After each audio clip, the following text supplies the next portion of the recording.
حسد اور بغض سے اجتناب کرنا چاہیے اور حاسد کی شر سے پناہ مانگنی چاہیے۔ کسی شخص کی اب حسد ہے کیا؟ حسد یہ ہے کہ کسی شخص کی کوئی خوبی، اس کی اچھائی، کامیابی، خوشحالی، مال و دولت یا علم و منصب میں برتری دیکھ کر کسی دوسرے کے دل میں ایسی جلن پیدا ہوتی ہے جس سے وہ یہ خواہش کرنے لگتا ہے کہ وہ نعمت اس سے زائل ہو کر اسے مل جائے۔ اسے حسد سے تعبیر کیا جاتا ہے۔ اللہ جل شانہ کا فرمان ہے وَمِن شَرِّ حَاسِدٍ إِذَا حَسَدَ، اے پیغمبر صلی اللہ علیہ وسلم آپ کہہ دیجئے میں حاسد کی شر سے پناہ مانگتا ہوں جب وہ حسد کرے۔ نبی کریم صلی اللہ علیہ وسلم کا فرمان ہے وَلَا تَحَاسَدُوا، ایک دوسرے سے حسد مت کرو۔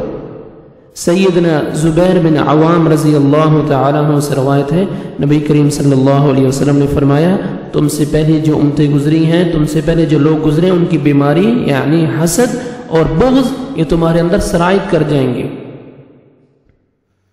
یہ مونڈ کے رکھ دیتے ہیں۔ یہ جو بیماری ہے یہ حسد اور بغض یہ مونڈ کے رکھ دینے والے ہیں۔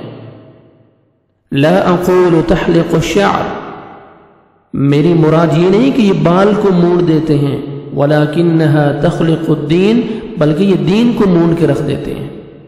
وَالَّذِي نَفْسِي بِيَدِهِ لَا تَدْخُلُ الْجَنَّةَ حَتَّى يُؤْمِنُوا، اس ذات کی قسم جس کے ہاتھ میں میری جان ہے تم تب تک جنت میں نہیں جا سکتے جب تک ایمان والے نہ بن جاؤ۔ وَلَا تُؤْمِنُوا حَتَّى تَحَابُوا، اور تب تک ایمان والے نہیں بن سکتے جب تک آپس میں محبت نہ کرنے لگو۔ الا اخبرکم بما یثبت ذلک لکم، کیا میں تمہیں ایسا عمل نہ بتلاؤں جس سے تمہیں محبت میں پختہ کر دے؟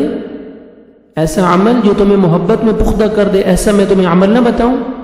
افشوا السلام بینکم، آپس میں سلام پھیلاؤ، سلام کرو ایک دوسرے کو، یعنی ایک دوسرے کو کثرت سے سلام کہنا یہ محبت کی پختگی کا سبب ہے۔